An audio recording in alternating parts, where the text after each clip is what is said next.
You'll notice that the screw is captive, so it won't fall out of the robot when it's not connected to a camera, which is nice. I screw that in part ways, and this is on a rubberized mount, so it's pretty safe. It won't slide very easily. Once I've screwed it in part way, I'm going to sight the lens to this diamond.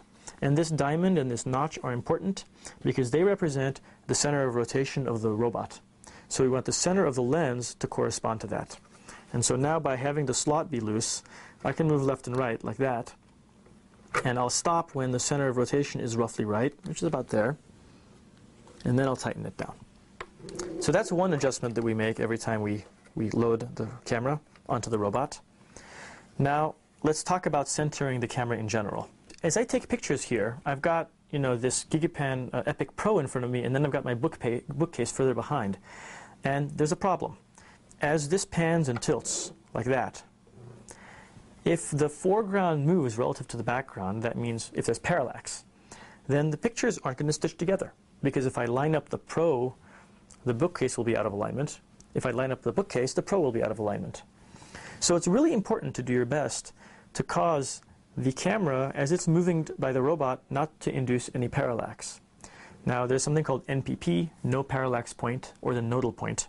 The idea is we want the optical center of the camera to be what the robot rotates about, so that nothing moves in the environment, kind of like what your eyeball does when you look around.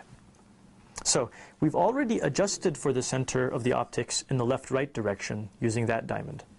Now we need to adjust up-down and forward and backward. We do both up-down and forward and backward using a single adjustment system, and that's right here on the side arm. So I'm going to unscrew it and show you how that works. There is a slot on this arm that slides forward and backward, and that lets us make a fore-aft adjustment. At the same time, this screw isn't in the middle of this disc, and so by rotating the disc, you'll notice that the screw moves up and down. So I can make a vertical adjustment that way, and I can move the center of where I'm pivoting my fore-aft adjustment. In the vertical direction, what I want is, vertically I want the lens's center and the center of this disc to be the same, which in this case means roughly right there, right about straight with the G11.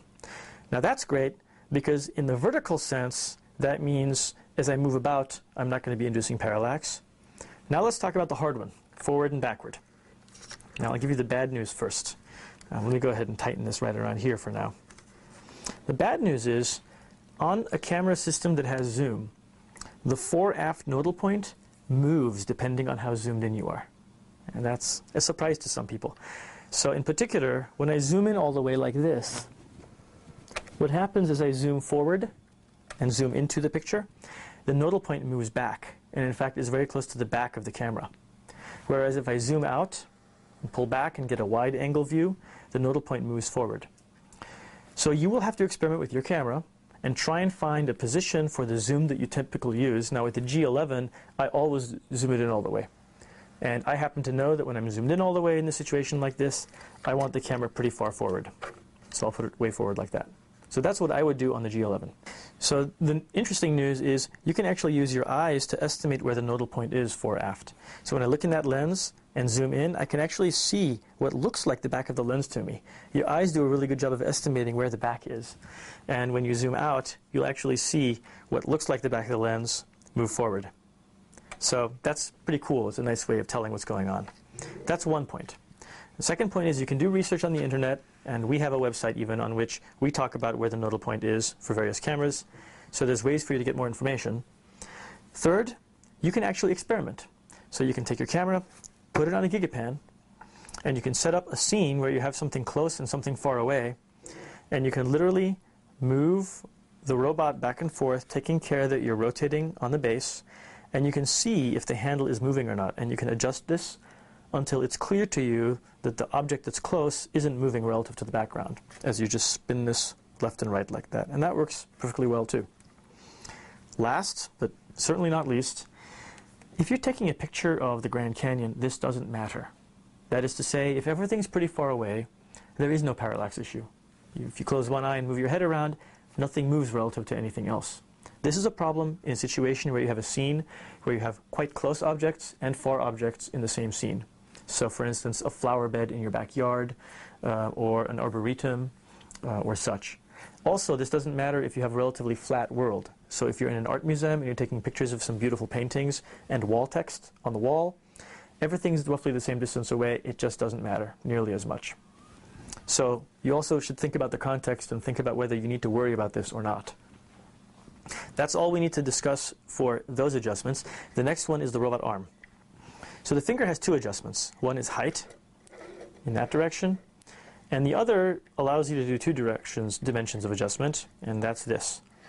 Now for height, what I like to do is I like to push up on the finger and then give myself enough height to get in here and adjust the zoom. I want to be able to comfortably adjust the zoom. And it's perfectly fine to have 2 or 3 centimeters of space here. That's all right. So now I'll go ahead and bear down on that screw. Now to actually adjust so that I'm hitting the actual trigger button head on, what I like to do is center it, push down on the trigger, be sure that I'm in the right place, and then tighten this down. One of the places that you'll commonly find people have made mistakes with the GigaPan is they'll adjust the robot trigger finger carelessly. It'll be right on the edge of the button. It'll work for the first 40 pictures, and then maybe it'll stop working for 5 pictures. And that's a shame, because they go home, they have this beautiful 45-picture panorama, and the last 5 pictures never got taken. There's 2 ways to deal with that. First of all, of course, pay attention to the trigger button, make sure you've tightened this down well. Second of all, and just as important, pay attention to the GigaPan while you're taking your panorama. Make sure you're looking and are assured that in fact the pictures are getting taken just when you expect them to be taken. So I want to start by talking about setting up the camera. And some of the things I'm going to talk about are setup issues that you need to do once. You'll have the menus set up correctly for GigaPanning. Other issues I'm going to talk about are things like exposure lock that you're going to have to do every time you're taking a panorama all over again for that situation, for that specific context. So let's go through background setup first and talk about the modes that these cameras have and what really matters to make a good panorama. So now we're going to talk about the menu, and these are the settings that you're going to make essentially once, and then this will be appropriate for all panoramas. Now I've hit the menu button to get to this mode. You just hit the menu button to get in and out of it. And so we'll go back into menu, and I'm going to walk you down the menu items that are most important for GigaPanning. First of all, digital zoom. Let's talk about digital zoom. You want it off. And the reason is you want each picture you take to be as high resolution, as high fidelity as possible. And the digital zoom is simply amplifying the picture without using optics. So you want maximum optical zoom, but no digital zoom. The next one that matters, in terms of autofocus, it doesn't matter so much because you're often going to be taking GigaPans without autofocus. And there are situations in which you will use autofocus. In a situation where you're in that art museum and everything is flat, it makes a lot of sense to nail the focus and lock it. And I'll show you how to do that on this camera, and other cameras have similar ways to do it. In a situation where you are in that arboretum and things are close and far away, autofocus can be good because it's kind of like focus stacking. You're taking a picture of the close object, close, focused on it, and you're taking a picture of the far object, far, focused on it. And that can be very useful.